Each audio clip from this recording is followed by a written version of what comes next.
तो यहाँ से रामप्रीत मंडल को पुनः उम्मीदवार बनाया है लेकिन कुछ 5 सालों में इनके कार्यकाल से जनता में कुछ नाराज, लेकिन मोदी जी को वोट देंगे लोग। इसमें रामप्रीत मंडल कोई मायने नहीं रखता। महागठबंधन को यहाँ से शायद उम्मीदवार ही नहीं मिल रहा था। अभी तो आप जहाँ बोले ही हैं कि पैंचा कहाँ से लिया है, हम ही लोगों से पैंचा लिया है उम्मीदवार। उसको उम्मीदवार ही नहीं, और उम्मीदवार की चर्चा कर रहे हैं जो बटुआ वाला है, पेटी वाला है। लोग क्षेत्र में जनता के बीच में चर्चा है जो अभी हाथी पे चढ़ के आया है। पिछले बार चुनाव में लालटेन लेके आया का जो अभी भाजपा से प्रत्याशी हुआ है। ऐसे लोग राजनीति में पैसे के बल पर पूरे राजनीति को गंदा कर रहा है।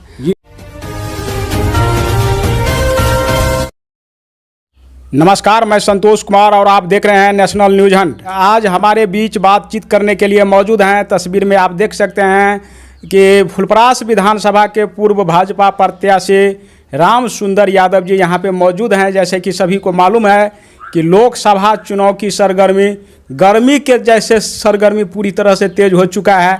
तमाम जो नेता और कार्यकर्ता है मैदान में उतर चुका है और जीतने के लिए काम कर रहे हैं।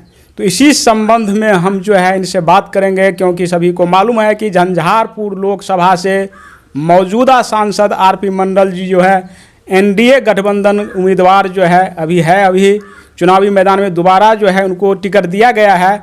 तो इसी संबंध में हम इनसे बातचीत करेंगे जो क्या हाल समाचार हैं, क्योंकि रोज़ का रोज़ जो है पार्टी के निर्देश पे, आदेश पे राम सुंदर जी निकलते हैं कार्यक्रम में भी और आम जन से भी संपर्क करते हैं। तो स्थिति क्या है, क्या हाल समाचार है। और एक बात की जानकारी और दे दूं कि झंझारपुर लोकसभा का जो सीट है इसमें त्रिकोणीय मुकाबला देखने को मिल रहा है। तो हम बातचीत करेंगे आगे इन सभी मुद्दे पर। सबसे पहले सर आपको स्वागत है नेशनल न्यूज हंट चैनल पे। आप बहुत बहुत धन्यवाद आपको जी। क्या समाचार है सर, अभी आप निकल रहे हैं रोज़ का रोज़, मैं देख रहा हूँ अभी भी आप पूरा एकदम तैयार है क्षेत्र में जाने के लिए। तो क्या समाचार, हाल समाचार क्या है एनडीए गठबंधन का? देखिए, बिहार में नहीं पूरे देश में जो माननीय प्रधानमंत्री, यशस्वी प्रधानमंत्री जो विकास का काम किए हैं देश में 10 सालों में, और देश को 5वां अर्थव्यवस्था के रूप में भी आज स्थापित किए हैं। और राम मंदिर का भी जो भाजपा के एजेंडा में था प्राण प्रतिष्ठा किए हैं।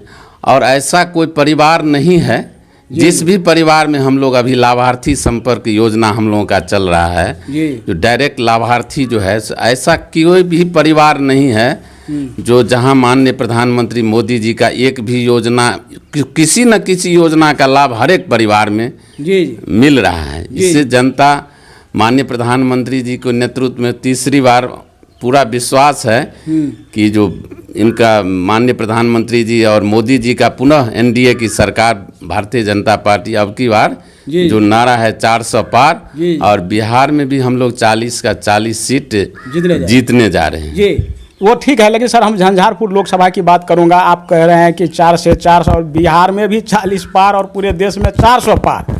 लेकिन मुझे जो अभी केमिस्ट्री यह बात समझ में अभी तक नहीं आ रहा है, आपके एनडीए का जो उम्मीदवार हैं, जदयू कोटे से जो सांसद मौजूद हैं, उनको दोबारा टिकट दे करके एनडीए का उम्मीदवार बनाया गया है। दूसरी तरफ महागठबंधन के जो उम्मीदवार है सुमन महासेठ जी हैं, वो जो है कट्टर बीजेपी थे कल तक और आज महागठबंधन के उम्मीदवार है।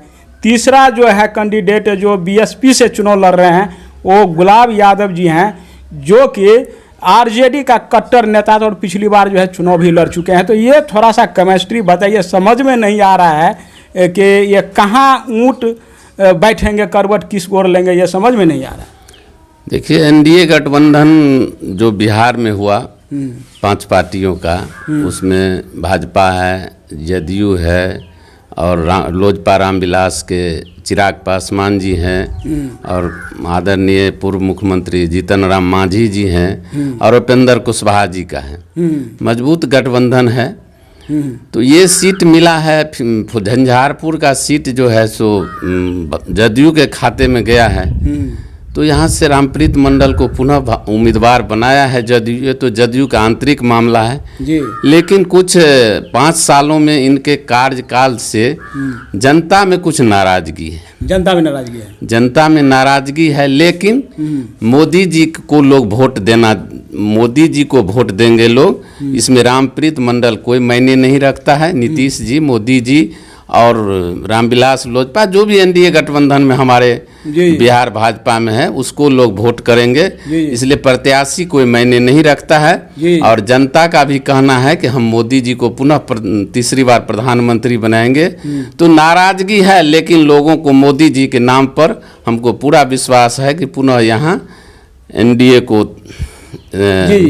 सफलता मिलेगा। लेकिन कुछ स्थानीय स्तर पर जो अभी चुनाव, जो झंझारपुर, सारा बिहार का टिकट बट गया, नामांकन भी शुरू हो गया, लेकिन इतना झंझारपुर में ही सारा झंझावात फंसा हुआ था। पूरे बिहार का टिकट बट गया था। टिकट फाइनल महागठबंधन को यहाँ से शायद उम्मीदवार ही नहीं मिल रहा था। अभी तो आप जहाँ बोले ही हैं कि पैंचा कहाँ से लिया है, हम ही लोगों से पैंचा लिया है, उम्मीदवार उसको उम्मीदवार ही नहीं मिल रहा था। तो ये स्थिति है महागठबंधन का। रही एक और उम्मीदवार की चर्चा कर रहे हैं, जो बटुआ वाला है, पेटी वाला है। लोग क्षेत्र में, जनता के बीच में चर्चा है, जो अभी हाथी पे चढ़ के आया है। पिछले बार चुनाव में लालटेन लेके आया था। तो जब पिछले बार विधायक था वो झंझारपुर से, और उसको लालटेन आरजेडी से टिकट मिला था, तो उस समय में बड़ी बड़ी बात करता था। और वोट कितना मिला? 2,79,000 वोट। और एनडीए गठबंधन 3,24,000 से जीता। तो जब वो पिछले बार महागठबंधन का उम्मीदवार था, तो जब 2,79,000 वोट मिला, तो इस बार हाथी और घोड़ा पर चढ़ने से क्या होगा? कुछ नहीं होगा, उसका कोई वजूद नहीं है। और रही उस प्रत्याशी का जो अभी भाजपा से प्रत्याशी हुआ है, ऐसे लोग राजनीति में पैसे के बल पर पूरे राजनीति को गंदा कर रहा है। अब समझिए कि जो आदमी 5 साल क्षेत्र में डीजल जला के, पेट्रोल जला करके, जो कार्यकर्ता दिन रात जनता में मेहनत करके जनता के लिए संघर्ष करता है, आज पैसे के बल पर आएगा कि संजोग से उसको जिला परिषद में सफलता मिल गई, एमएलसी चुनाव में भी वोट खरीद करके सफलता मिल गई। ये धारा की चुनाव है, देश का चुनाव है। इसमें ये कोई राज्य का चुनाव नहीं है, ये कोई म्युनिसिपैलिटी का चुनाव, नगर पंचायत या ये पंचायत का, ये जिला का चुनाव नहीं है। इसमें देश का चुनाव है और पूरे दुनिया का नजर है भारत के चुनाव पर। तो ये हाथी घोड़ा वाला प्रत्याशी सब चलने वाला नहीं है। वो अपना जितना छुरछुरी छोड़ना है अपना छोड़ेगा, उससे उसका कोई वजूद नहीं है। और हम जनता से भी अपील करना चाहते हैं कि ऐसे गलत लोगों को राजनीति में प्रवेश कराइएगा तो राजनीति सेवा की भावना नहीं रह जाएगा, व्यवसायीकरण हो जाएगा। इसीलिए आम जनता से भी अपील है कि आप अपना जनप्रतिनिधि चुनिए जो 5 साल आपके सुख दुख में रहे और आपके जो विकास की बात करे, जो देश में बड़ा बड़ा एजेंडा है। अब की बार 400 पार जो माननीय प्रधानमंत्री जी का लक्ष्य है, इसीलिए कि देश में कुछ बड़ा बड़ा काम करना है।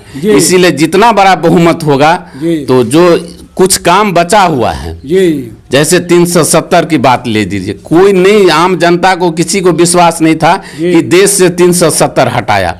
और कुछ लोग बोल भी रहे थे कि 370 हटेगा तो आग लग जाएगा, देश का झंडा धोने वाला नहीं रहेगा, ये जल जाएगा। लेकिन एक फटक्का तक नहीं फूटा मोदी और अमित शाह जी के नेतृत्व में। इसीलिए आम जनता से अपील है कि बड़ा बहुमत दीजिए, जो बड़ा काम बचा हुआ। और मोदी जी का भी कहना है कि जो कुछ भी काम इस बार होगा वो बहुत बड़ा काम होगा।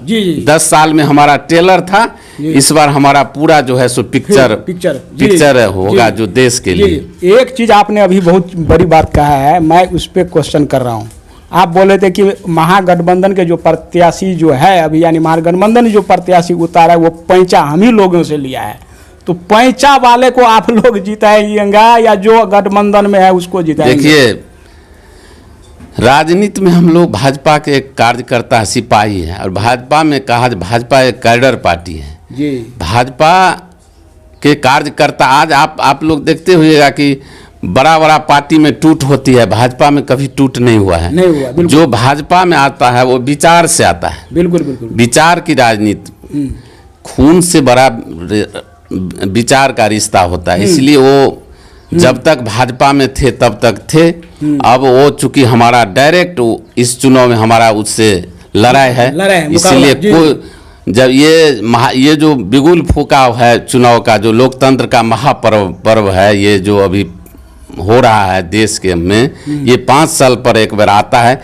इसमें कोई बड़ा नहीं, एक हमारा सामने में अगर भाई भी रहेगा हमारे खिलाफ जी, तो उसके लिए, उससे भी मैं लड़ने के लिए तैयार हूँ। जी जी जी, लड़ने के लिए तैयार जी। अच्छा, एक चीज़ सर, एक कार्यक्रम था आप लोगों का झंझारपुर में, उसमें मैं एक लाइव देख रहा था, फेसबुक लाइव देख रहे थे, तो आप खुले तौर पे जो है यानी अपनी बात को आप भड़ास निकाल रहे थे, वहाँ पे रख रहे थे मौजूदा सांसद आरपी मंडल के जी के संदर्भ में, जो पब्लिकों में जो वो बात अभी बोल ही दी है, नाराज़गी है कार्यकर्ताओं का जो है के बारे में बोले हुए थे आपने। उसके बाद टिकट जब मिला, फाइनल हुआ, तो उस टाइम पे भी एक पोस्ट आपका आया हुआ था जिसमें कुछ आप लिखे थे कि भाई भारी मायूस है। तो इसको लेकर के क्या आपको जो है कुछ अंदर से बताइए, आरपी मंडल जी को लेकर के क्या नाराज़गी है, क्यों नाराज़ हैं, और क्या वो अभी तक आपसे संपर्क किया है या नहीं किया है? देखिए, संपर्क तो आरपी मंडल जी का जो काम, चुनाव वाला जो एनडीए का काम है, जदयू इसमें इंजन है जी, हम लोग भाजपा या जो भी और सहयोगी दल है वो डिब्बा है, क्योंकि उम्मीदवार उन्हीं का है जी। तो सारा वो चुनाव कैसे लड़ा जाए, रणनीति बनाया जाए, ये तो उनका डिसीजन है। लेकिन झंझारपुर में ढीला ढाला चल रहा है। अभी तक न लोकसभा स्तर पर कोई कोऑर्डिनेशन कमेटी की बात हो रही है, न विधानसभा स्तर पर हुआ है, न प्रखंड स्तर पर हुआ है, फिर हमको पंचायत स्तर पर जाना है, हमको फिर बूथ स्तर पर जाना है। अब ये 12, 13, 14 दिन का समय बना है। अब ये तो हम लोग भारतीय जनता पार्टी के हमारे जिला अध्यक्ष जी पूरे जिला का एक बैठक रखा था झंझारपुर में परसों, तो उसमें निर्णय हुआ कि अगर वो नहीं भी हम लोगों को पूछता है तो भारतीय जनता पार्टी प्रदेश नेतृत्व को अवगत करा दिया गया है। हमको लगता है कि जो हम लोग मोदी जी को कैसे 400 पार हो, इसके लिए काम कर रहे हैं। अगर वो हम लोगों को पूछे नहीं पूछे, सम्मान दे नहीं दे, लेकिन हम लोग भारतीय जनता पार्टी प्रदेश नेतृत्व ने कहा है कि हम लोग आपको, अब भारतीय जनता पार्टी कार्यकर्ता को हम संसाधन उपलब्ध कराएंगे, आप लोग चुनाव लड़िए और यहाँ से ये झंझारपुर सीट एनडीए के खाता में डालना है। मौजूदा जो सांसद आरपी मंडल जी हैं, उनको समझने और जानने की जरूरत है। जो आप कम से कम जो भी कुछ बात को या कुछ किसी भी मामले को लेकर अगर नाराजगी रहे तो उनसे सबसे पहले संपर्क की जाए, ताकि जो है इस बार जो है झंझारपुर की बात कहें तो मुकाबला जो है आर पार की है और त्रिकोणीय मुकाबला है। तो इस बात को ध्यान में रखते हुए चुनाव लड़ना चाहिए। और जैसे कि राम सुंदर जी ने बता दिया है कि ऊपर से आदेश है हम लोगों का, जो मोदी के नाम पे मोदी जी को कैसे प्रधानमंत्री और 400 पार का जो नारा है उसको कैसे फुलफिल किया जाए, इसके लिए हम काम कर रहे हैं। चाहे जो प्रत्याशी है वो पूछे या न पूछे, मान दे या सम्मान दे या न दे, तो ये बात इन्होंने कहा है। तो आगे भी जो है हम इनसे बातचीत जरूर करेंगे। जो आपको मैं बता दूं कि 2015 के जो विधानसभा चुनाव हुए थे उसमें फुलपरास विधानसभा से ये प्रत्याशी थे और बहुत कम मार्जिन से जो है ये थोड़ा सा रह गए, पीछे रह गए, नहीं जीत पाए।